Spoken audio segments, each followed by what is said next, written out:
काढ़े जय कौशल्या रानी तिलकनी रे खेली।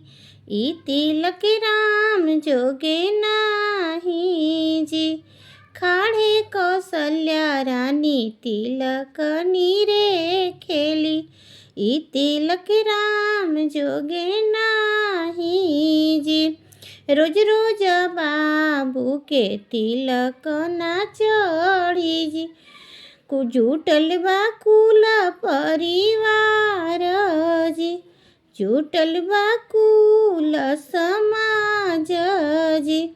ऐसन ऐसन अंगूठी हम नौनिया के दिहनी। बाबू के नह के टुंगाई जी।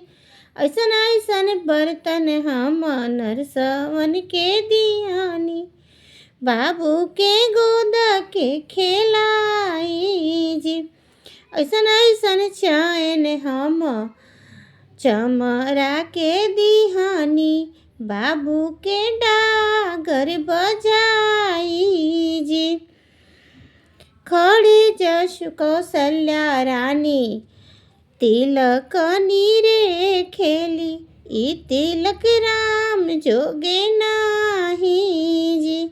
ई तिलक बाबू जोगे नाही जी।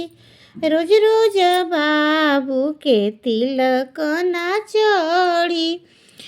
जुटल बा कुल परिवार जी। जुटल बा कुल परिवार जी।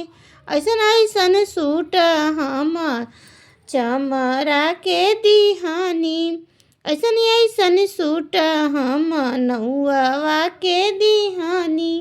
बाबू के नार के कटाही जी। बाबू के डागर के बजाई जी।